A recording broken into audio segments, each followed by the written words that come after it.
Olá, seja muito bem-vindo a mais uma conversa com o jurista Kiyoshi Arada, presidente e fundador do IBDAFT, o Instituto Brasileiro de Estudos do Direito Administrativo, Financeiro e Tributário. Doutor, um prazer conversar com o senhor mais uma vez. Prazer é meu, Tiago. Doutor Kiyoshi, cada semana que passa a gente vai vendo atualizações, coisas acontecendo que a gente nunca na vida imaginaria. A gente tem visto agora uma verdadeira tensão entre Brasil e Estados Unidos.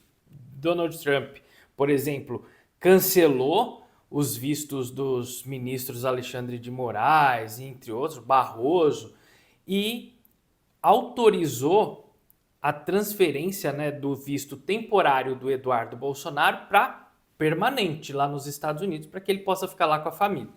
Mas é uma verdadeira crise que está se instalando, se é que não já está instalada entre Brasil e Estados Unidos, não, doutor? É verdade, né? Então, faz tempo que ele estava ameaçando cancelar o visto, até que, enfim, aconteceu.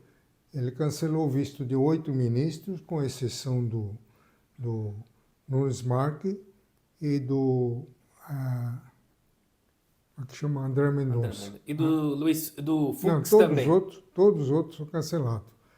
Roberto Barroso, Gilmar Mendes, Fachin, Carmen Lúcia, todos eles tiveram visto cancelado. O Fux também teve ele. Fux também. E isso o que representa para os ministros terem o visto cancelado, doutor? Por enquanto nada, né? Só atrapalha o turismo deles.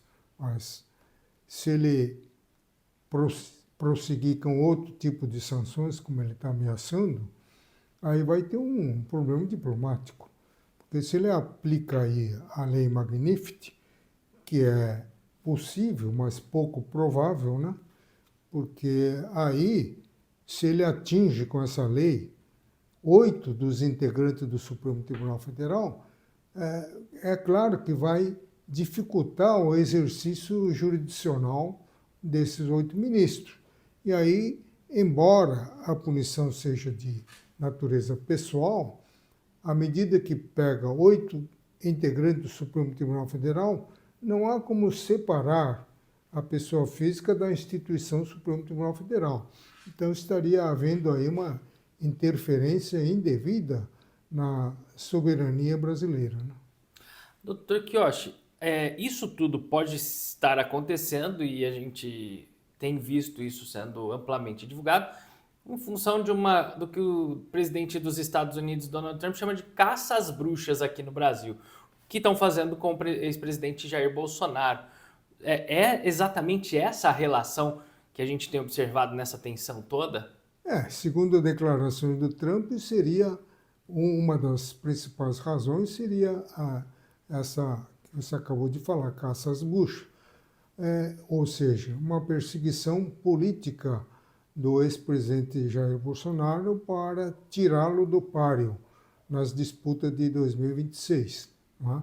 Agora, existem outras causas, né? Como, por exemplo, a pregação no âmbito do BRICS de acabar com o dólar como moeda de referência internacional.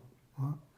E existe também outras razões, como a aproximação do atual presidente Luiz Inácio Lula da Silva com os regimes totalitários. Ele tinha avisado, né, que esses países que se aliarem a regimes totalitários seriam punidos com um tarifaço, né? Isso aconteceu, né? Exatamente. A gente observou também que esses países até fizeram um artigo, todos os seus líderes assinaram, né, de uma maneira contrária a tudo que está acontecendo por parte do Donald Trump. É lamentável que questão ideológica acaba interferindo nos negócios internos do país, né? Isso é muito lamentável, né? Afinal de contas, o mercado todo vai sofrer com tudo isso. Está sofrendo, né? O comércio, na verdade, em princípio não tem nada a ver com ideologia, né? Então, essa do Trump aplicar sanção política por questões ideológicas me parece um ato equivocado, né? Porque se ele impõe tarifaço aqui, lá, acolá, ele acaba ficando isolado no mundo.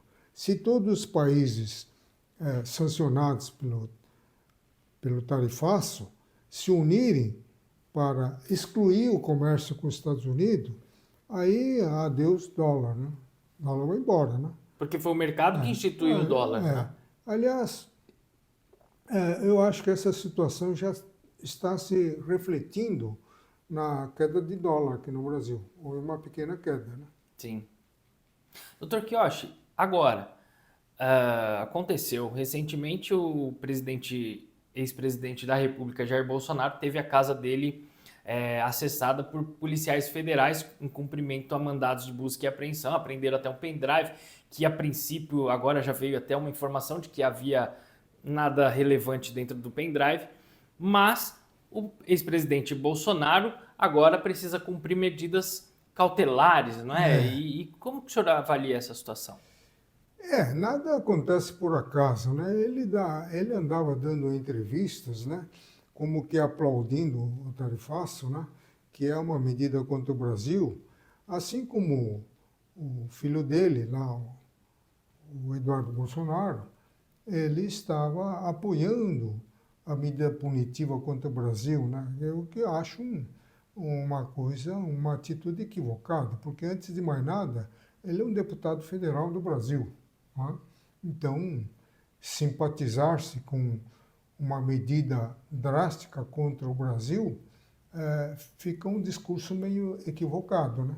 E o ex-presidente Jair Bolsonaro estava na mesma linha, né?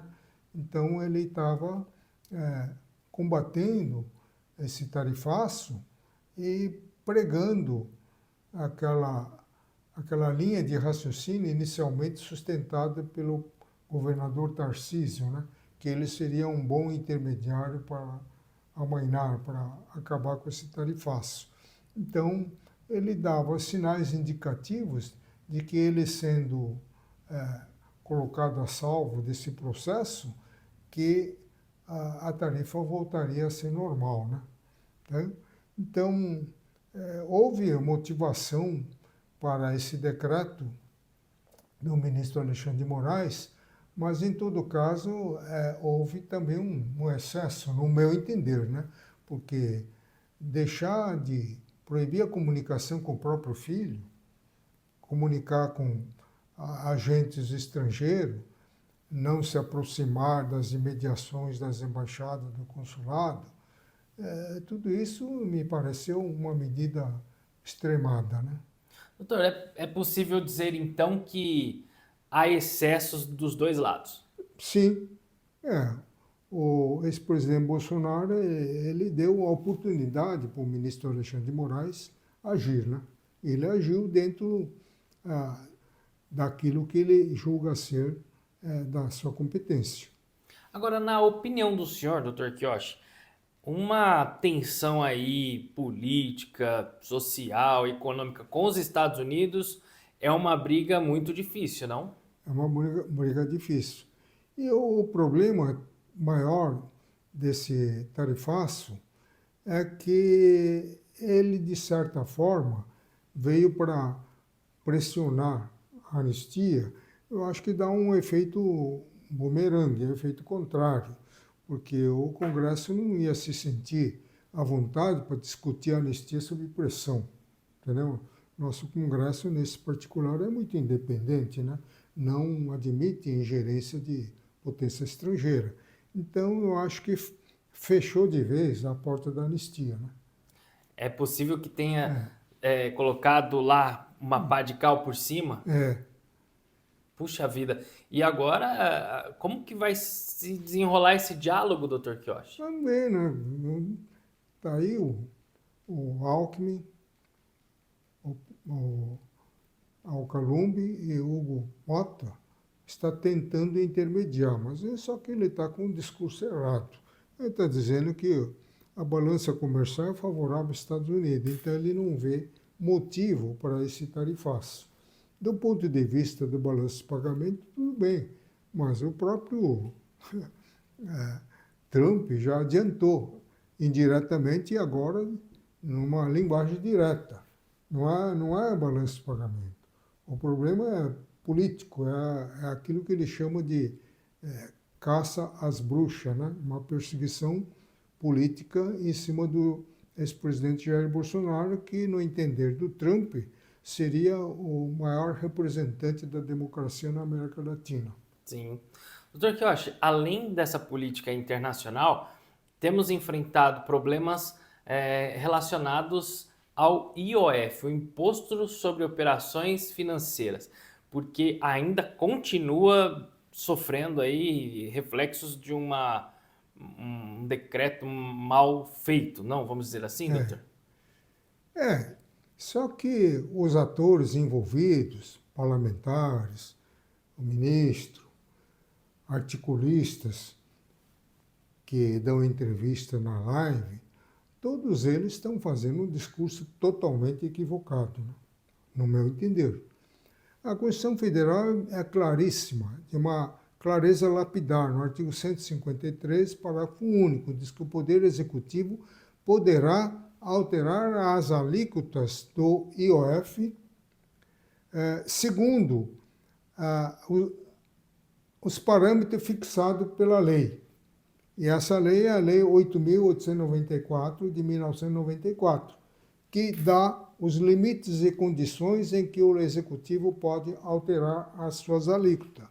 Então, o que se impunha logo de cara era exame dessa lei, para ver o que pode e o que não pode. Não é? Mas não, partiram com o discurso de que somos contra aumento. Isso é muito vago. Contra aumento, você não pode vedar o aumento, né? Agora, a questão de aumento tributário não é matéria de direito tributário, é matéria de política tributária que compete ao chefe do executivo eleger qual é a política dele. E qual é a diferença dos dois, doutor Kiyoshi? E a política do presidente Luiz Inácio Lula da Silva é de aumentar o tributo a cada 37 dias. Ponto. Então, o aumento tributário pressupõe o quê? O respeito à Constituição. Então, precisa atender o princípio da legalidade, precisa de lei. E depois de aprovado, sancionada a lei, precisa observar o princípio da anterioridade. Só pode entrar em vigor no exercício seguinte ao da aprovação da lei. E mais, decorrido 90 dias a contar da vigência do aumento. Entendeu? Então, tudo isso tem que ser observado. Então, o que se pode fazer por decreto, o aumento, não é para arrecadar, não é para aumentar a arrecadação, como o Haddad confessadamente está martelando na cabeça. Se não for mantido o aumento, vai faltar dinheiro para isso, para aquilo, inclusive para a saúde e educação. Então, ele precisa desse aumento. Então, está já descartado pelo próprio governo que o aumento não foi de natureza regulatória. Ele não está regulando coisa nenhuma. Mesmo porque, nos dias que antecederam os decretos, não aconteceu nada atípico dentro do país ou fora do país que implicasse a necessidade de o governo intervir naqueles setores, câmbio, seguro, valores mobiliários e crédito, operações de crédito, para brecar os efeitos danosos desse fato atípico. Não aconteceu nada disso. E depois não precisa perquirir se é regulatório ou não, na medida que o próprio governo confessa que tem natureza arrecadatória. Então, continuando, Tiago, precisa examinar a Lei 8.894 de 94, coisa que ninguém fez. Se você examinar, você vai verificar que o setor de seguro não foi objeto de regulamentação por essa lei. Então, sequer em tese, você pode aumentar o IOF do seguro. Porque não está, porque a Constituição, quando dá poder para regular por decreto, ele não é auto-aplicável. Ele faz remessão à lei. A Lei 8.894, que fixa os limites e as condições do aumento. Não é? E esse setor de seguro não foi regulamentado, então ele não pode. Outro, câmbio também foi aumentado. Se você for ler a Lei 8.894, ele não dá poderes para o decreto aumentar o IOF do câmbio. Ele dá prerrogativa para o executivo reduzir ou reconduzir a alíquota original, mas jamais aumentar. Entendeu? Então, a única coisa, o único IOF que ele pode aumentar nos limites e condições estabelecidos na lei é o setor de operações de crédito. Aí o aumento ficou dentro dos limites fixados na lei. Então, é o único imposto, aumento constitucional, é aquele que incidiu sobre operações de crédito. Agora, em querendo, o Haddad poderia ter estendido o aumento também para valores mobiliários, que igualmente a Lei 8.894 dá poderes para diminuir ou aumentar. Sim. Mas não câmbio. Câmbio não é para aumentar, é para reduzir e reconduzir. E setor de seguro não tem regulamentação, portanto, aumento por decreto está fora de cogitação. Então, o único aumento constitucional é o IOF incidente sobre operações de crédito. Justo esse aumento que recai na cabeça do pobre. Quem é o maior devedor? É o pobre. A população pobre, ele vive de empréstimos. Sim. Cartão de crédito. Vive de crédito. E ela vai pagar mais. Entendeu? Sim. Então, isso vai na contramão do discurso do presidente Lula de inclusão social. Então, ele é contraditório, porque ele está fazendo um projeto aqui de isentar até R$5.000 no imposto de renda, né? E toca um IOF sobre operações de crédito que apanha em cheio a classe pobre, que é a classe mais endividada da população brasileira. Verdade. Né? Você não tem crédito, eu não tenho crédito, mas os pobres, eles vivem de crédito. Sim. Doutor Queiroz, e tem um detalhe, o senhor escreveu um artigo sobre isso para o Migalhas, não? Sim, vai sair na terça-feira. E nesse artigo o senhor explica exatamente Não, isso. eu estou explicando, estou separando câmbio, seguro, que não pode, valores mobiliários que a ADA esqueceu de tributar, ou por desconhecimento, ou porque não queria, e o aumento sobre operações de crédito, que é o único aumento constitucional. Agora, o Congresso, no decreto legislativo 176, que suspendeu os efeitos do aumento, ele não toca nessa lei.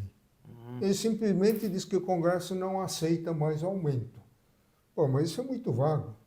Se ele fizer por projeto legislativo, se tivesse um projeto legislativo, ele pode rejeitar a aprovação da lei, porque o Congresso não aceita mais o aumento. Mas se foi feito por decreto, não é que o Congresso não aceita mais o aumento. Então, o discurso correto é que o Congresso não permite que passe por cima da sua prerrogativa de decidir. Sim. Entendeu? Porque se não está regulando, ele está aumentando para arrecadar. Então, isso daí precisa de lei. E o Congresso Nacional não pode permitir que substitua a lei por decreto. Né? Esse é o discurso. Agora, o ministro Alexandre de Moraes suspendeu tanto um como o outro, né? Por isso que eu chamo de Justiça de Salomão, né? E convocou por um acordo, né? Que foi no dia 15, né? Conciliação.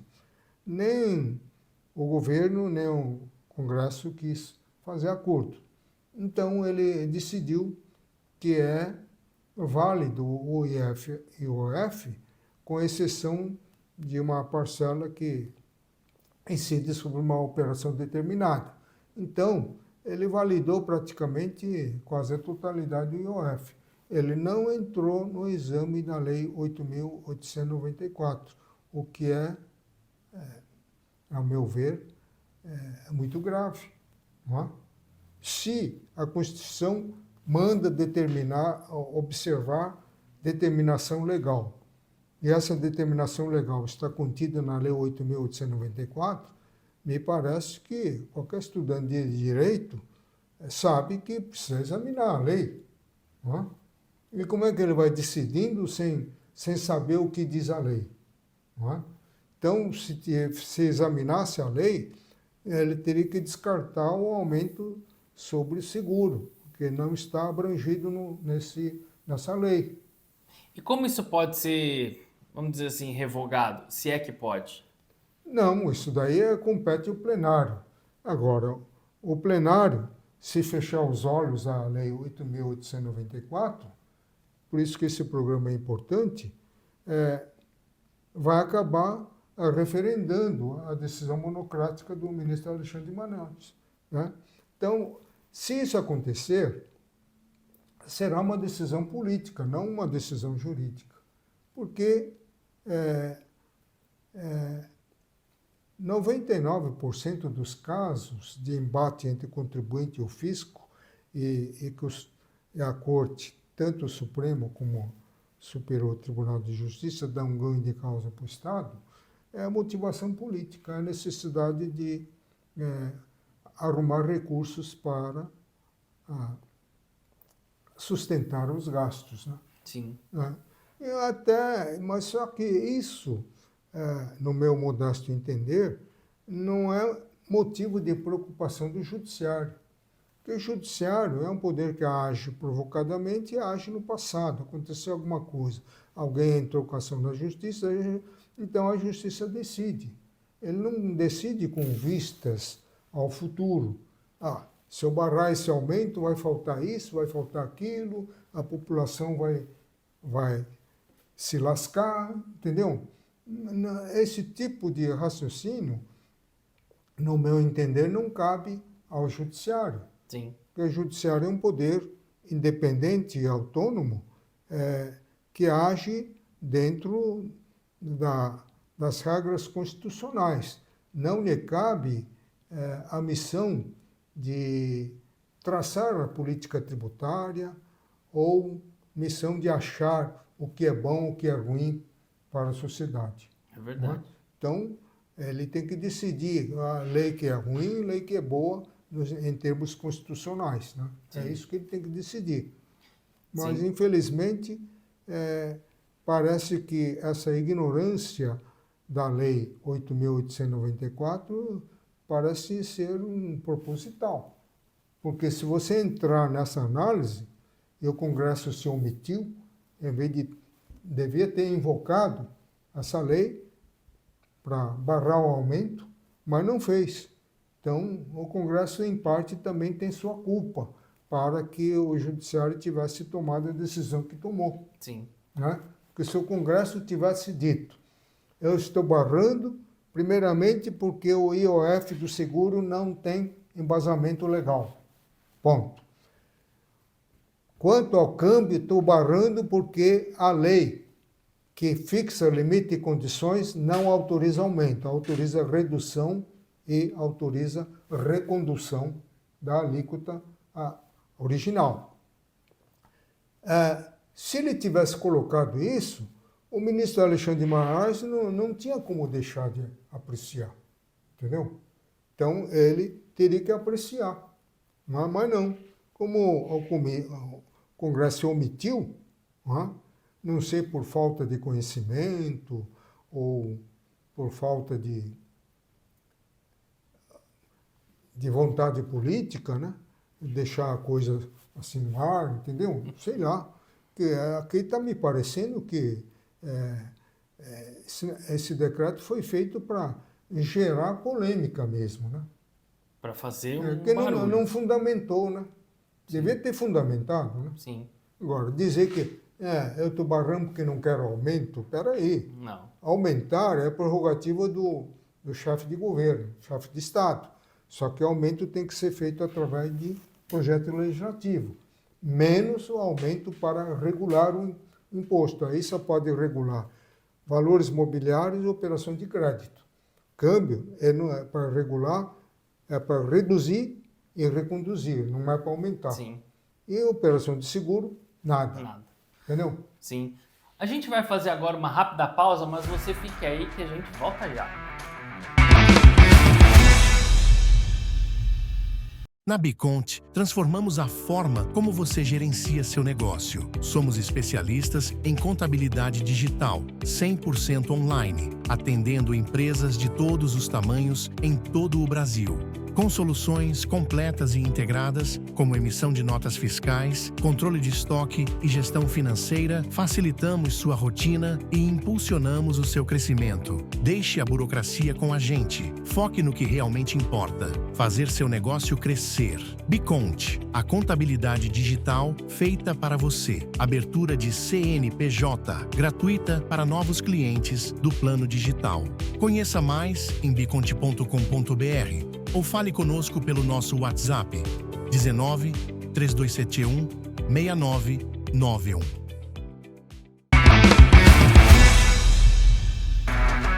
De volta com o Poder e Negócios, conversando com o jurista Kiyoshi Harada, Dr. Kiyoshi, o anteprojeto feito pelo IBDAFT, pelo senhor, pelos juristas que compõem o Instituto, que é uma maneira de dar luz aos juristas, aos responsáveis, né, por fazer essa reforma tributária acontecer, que é um anteprojeto para, de fato, simplificar.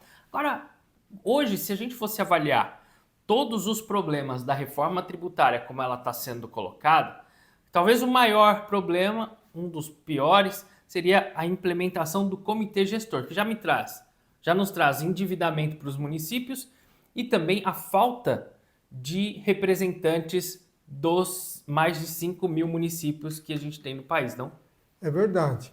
Então, essa nossa contraproposta de reforma tributária, uma das razões é acabar com o comitê gestor. Como? Devolvendo aos estados e municípios a competência para instituir o seu IBS, IBS municipal, IBS estadual, e arrecadar através de órgãos de administração tributária que vêm operando já há séculos, né? Então, sem onerar nem um tostão os cofres estaduais e municipais. Então, esse comitê gestor, os autores da reforma tributária, inventaram para disfarçar a quebra do princípio federativo, não é? Que tirou o ICMS do Estado, tirou o ISS do município. Então, seria o comitê gestor um comitê paritário constituído por 27 representantes dos estados e 27 representantes dos municípios. Se é paritário, deveria ser 5.569 municípios, senão não é um órgão paritário. E está encontrando um problema muito sério, porque os autores da reforma não previram a dificuldade de pensar 27 nomes dentre os 5.569 municípios. Então, deu um embate. A Frente Nacional quer uma coisa e a Confederação Nacional do Município quer outra coisa, né? Aí acabou parando no Judiciário, o Judiciário deu uma liminar para brecar essa lista, né? Sem a participação das duas entidades. Então, está nesse impasse. Agora, esse comitê gestor é ímpar no mundo. Não é? No mundo inteiro, a arrecadação tributária corre por conta das despesas consignadas na lei orçamentária anual. Então, o produto da arrecadação do imposto é que serve para custear serviços de segurança pública, serviço de saúde, serviço de educação, serviço de transporte subsidiado e, inclusive, serviço de arrecadação tributária, que é um serviço público. Não é? Então, não há como você inventar um órgão para fazer o papel de Estado, porque arrecadar e distribuir é próprio do Estado. Não é? E comitê gestor não é um órgão estatal, não é um órgão estatal. É mero um órgão da União, fazendo o papel de exercendo a atividade típica de Estado, que incorre aí numa segunda inconstitucionalidade. E é um órgão muito caro. Como você disse, né? O presidente Lula irá adiantar até 2029 3 bilhões e 800 milhões para instalação e funcionamento desse comitê gestor, até que a arrecadação do IBS alcance um patamar razoável para que o comitê gestor possa abocanhar uma parte dessa arrecadação. A arrecadação de 2026, o comitê gestor fica com 60%. Na arrecadação de 2027 e 2028, ele fica com 50% de arrecadação. Então, isso é ímpar no mundo inteiro. Isso não existe. Não é? Como, repito, a despesa de arrecadação tributária deve correr por conta da dotação orçamentária formada pela arrecadação de impostos em geral. Agora, doutor, se o negócio é caro, é complicado, se o Brasil acumula déficits orçamentários, para que fazer um negócio desse que vai gerar ainda mais gasto, hein? Não tem como entender, essa conta não fecha. Não dá. Não dá para entender. Felizmente, à medida que vai se aproximando o prazo para entrar em vigor essa reforma tributária, os principais agentes voltados para essa assessoria, né, empresarial, está chegando à conclusão da complexidade, né? Okay? Então, é muito difícil você verificar exatamente como é que vai ficar essa reforma tributária na prática, né? É verdade. Tá? Eu acho que ainda está em tempo de o governo voltar atrás, né? Por que mexer tudo? Ele quer botar o IBF, tudo bem. Tá? Que ele mudou o IVA para IBF para supostamente tentar desvincular a natureza mercantil do imposto, para poder tributar fora da operação comercial. Né? Então, que é uma lástima, né? Que é da tradição do direito tributário brasileiro, imposto que esse tipo de imposto só incide sobre atos de comércio. Sim. Onde não há operação de compra e venda, não há imposto, porque no início você tributava o ICMS pelo deslocamento físico de um lugar para outro, né? Não, isso daí não houve, até que o Supremo Tribunal Federal, 23 anos de discussão, chegou à conclusão que operações relativas à circulação de mercadoria envolvem circulação jurídica, não há circulação física, entendeu? Exato. Então, e aí voltamos a essa mesma discussão, né? Porque não definiram o fato gerador de IBS como operações relativas à circulação de bens. Tiraram do fato gerador essa expressão, operações relativas à circulação de bens. Fizeram aí, que incide sobre operações de bens tangíveis e intangíveis. Operações de bens tangíveis e intangíveis onerosos. Operação de bens tangíveis e intangíveis gratuito. Aí já começou a confusão. Sim. Gratuito não é uma operação mercantil. Gratuito é doação. Exato. Né? Então, é de competência do Estado. Então, criou um problema muito sério, né?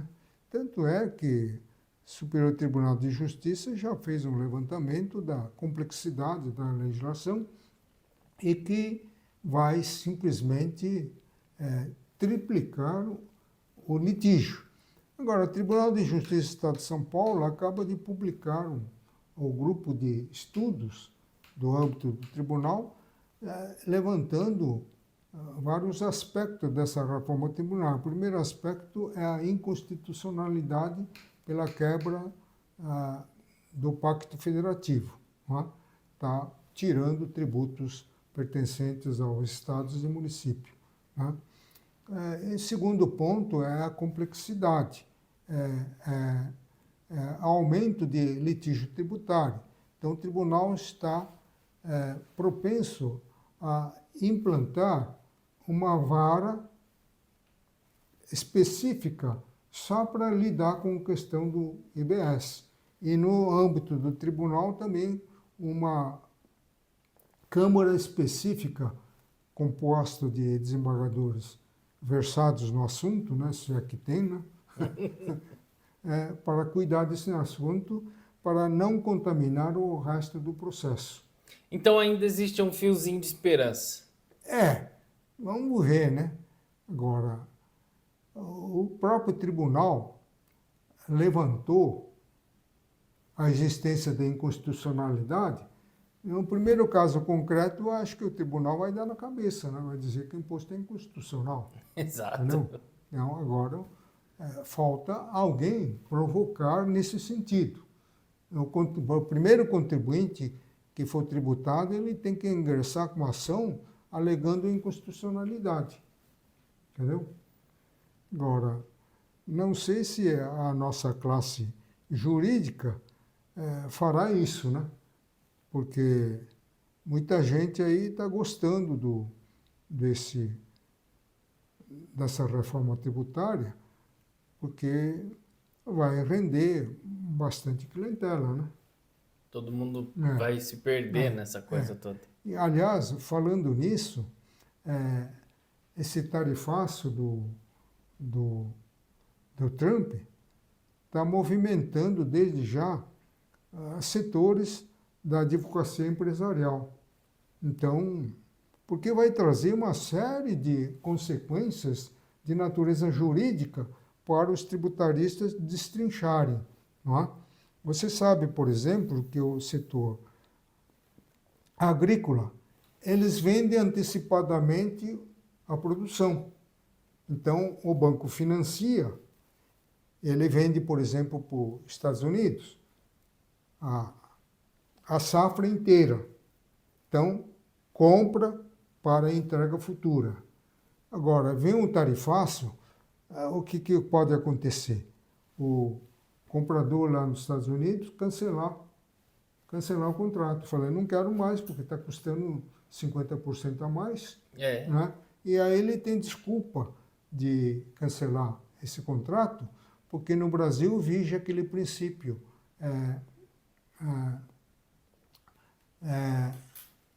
cláusula rebus sic stantibus, isto é, as coisas serão assim enquanto assim permanecer. Se mudar... Então, por exemplo, você faz um contrato de compra e venda de 50 toneladas de madeira, quando a madeira estava no preço normal. Um mês depois do contrato, há uma recessão no mundo, a madeira é disputada no mundo inteiro, o preço da madeira triplicou, entendeu? Aí o comprador ele pode romper o contrato, né?